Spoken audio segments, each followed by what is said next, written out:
Hey everyone, Mike Lawler here.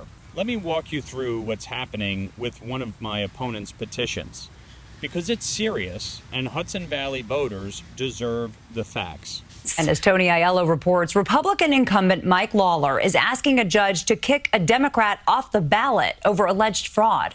Virtually all campaign petitions have some number of invalid signatures.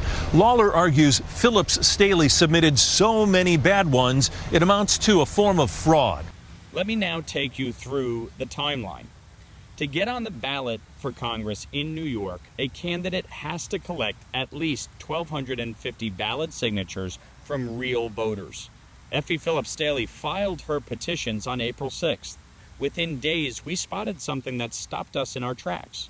My staff noticed the signature of one of my own campaign interns, a kid who's away at college in Ithaca and never signed that petition. So our team started going through her petition line by line, and a pattern emerged. Widespread fraud, forged signatures, real voters whose names were used without their consent. We filed our specifications of objections with the State Board of Elections, challenging more than 2,300 of her roughly 2,900 signatures, including that the entire petition is permeated with fraud.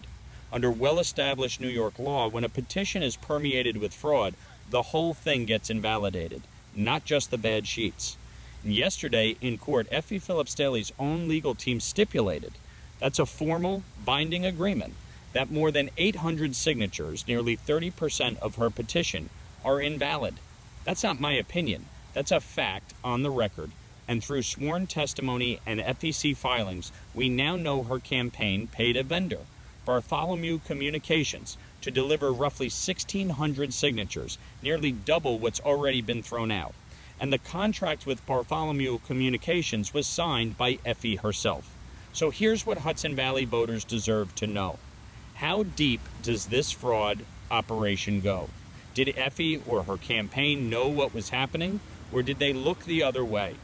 And does she even have the valid signatures to be on the ballot in the first place? Look, my only interest here is in the truth. I'm very unnerved by the fact that someone can just put my name down. Didn't even know her name. And you did not sign her petition? No, sir, I did not. Does your signature on the petition look anything like your signature? Nope. Victims of forgery, real voters like Joanne Stack, deserve better than having their names stolen for a congressional campaign. And that leaves one moral question. For someone running for United States Congress, how much fraud is acceptable to stay on the ballot? Thanks, everyone. We'll have an update tomorrow. And as always, I'll always keep fighting for the Hudson Valley.